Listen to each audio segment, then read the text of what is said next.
Bismillahirrahmanirrahim. Assalamualaikum warahmatullahi wabarakatuh. Waalaikumsalam warahmatullahi wabarakatuh. Apa kabarnya anak? Baik. Ya. Sebelum kita memulai kegiatan kita pada hari ini, mari kita awali dulu dengan berdoa. Silakan ketua kelas memimpin doa. Sikap berdoa mulai. Bismillahirrahmanirrahim. Alhamdulillahi rabbil alamin. Rabbi zidna ilman warzuqna fahman. Amin ya rabbal alamin. Sebelumnya, hari ini Ibu ditemani oleh dua orang Pak Ahmad Doli dan Bapak Dinas sebagai guru yang akan mendampingi kita selama proses pembelajaran dan Pak Ahmad tidak mengajar, bahkan hanya mendampingi dan menilai kinerja Ibu selama pembelajaran ini. Oke anak-anak, untuk pelajaran hari ini kita akan mempelajari mengenai tekanan hidrostatis. Ya, silakan dibuka buku paket. Anak-anak, sebelum kita mempelajari tentang sel, sudah dibaca bukunya? Sudah. Ya, karena sudah, Ibu bertanya dulu, apa saja yang termasuk komponen di dalam sel? Ada yang bisa jawab nggak ya?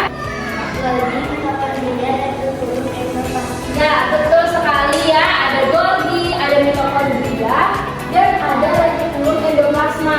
Apa itu aja? Ada lagi nggak kira-kira? Ada. Ya, siapa yang bisa menambahkan?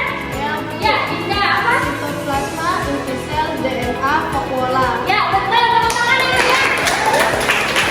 Nah, di dalam sel terdapat banyak sekali organel-organel, atau kita bisa sebut organel kalau itu dibagian dengan namanya organ, sama seperti paru-paru untuk bernafas, lambung untuk mencerna.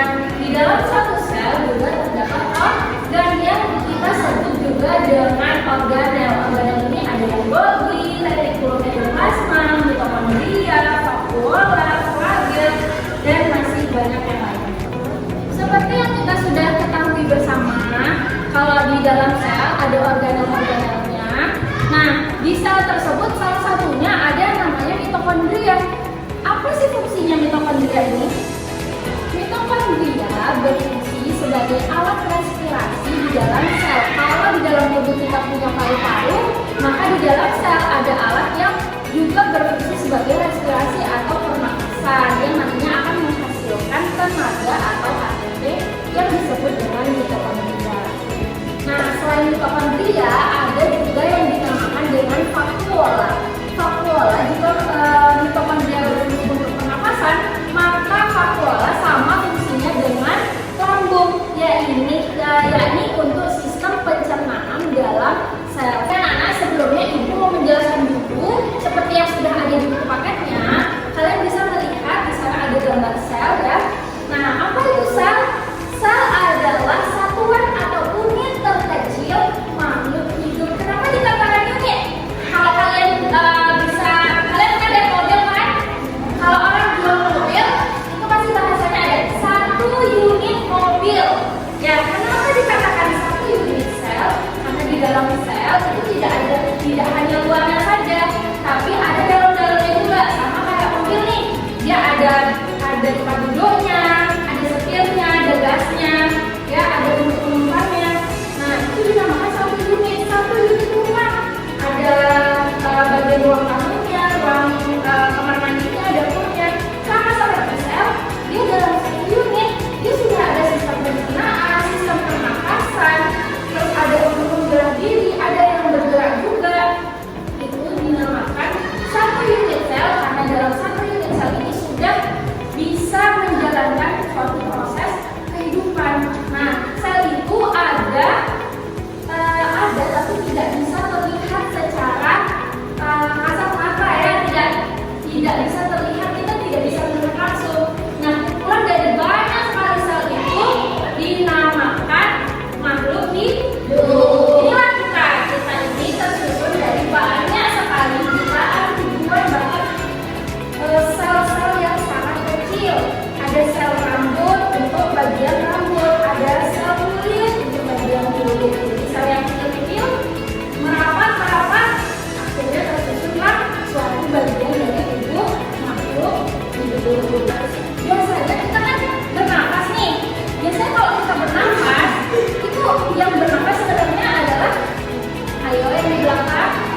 didengarkannya kita lagi proses pembelajaran nanti ilmunya.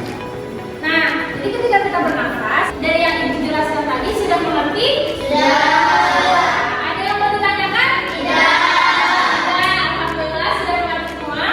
Sekarang selanjutnya sebelum kita mengakhiri kegiatan pada hari ini, ibu mau membentuk kelompok ya.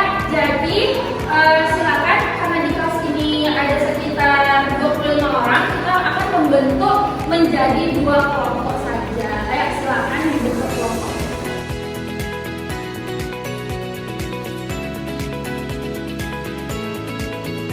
Ini ada yang mau ditanyakan? Apa? Ada. Nah, kalau di tumbuhan dia lengkap ya, ada dinding sel, ada membran sel. Tapi kalau di sel hewan dia cuma ada membran sel aja, karena dinding sel itu bersifat keras ya. Jadi kalau tumbuhan yang bisa dipotek ya, dipotek cetek gitu, dipotong aja. Nah, tapi kalau sel hewan kan nggak bisa ya, kita nggak segampang itu dipotek karena kita tidak ada dinding selnya, yang ada cuma membran sel aja.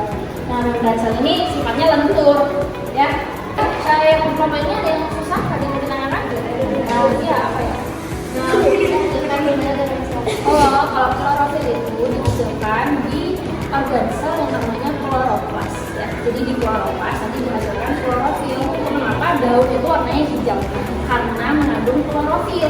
Nah, tapi kan ada ya tumbuhan yang nggak warnanya hijau, ada kayak tomat, ada terong. Nah, kenapa warnanya tidak hijau? Karena tidak mengandung banyak klorofil.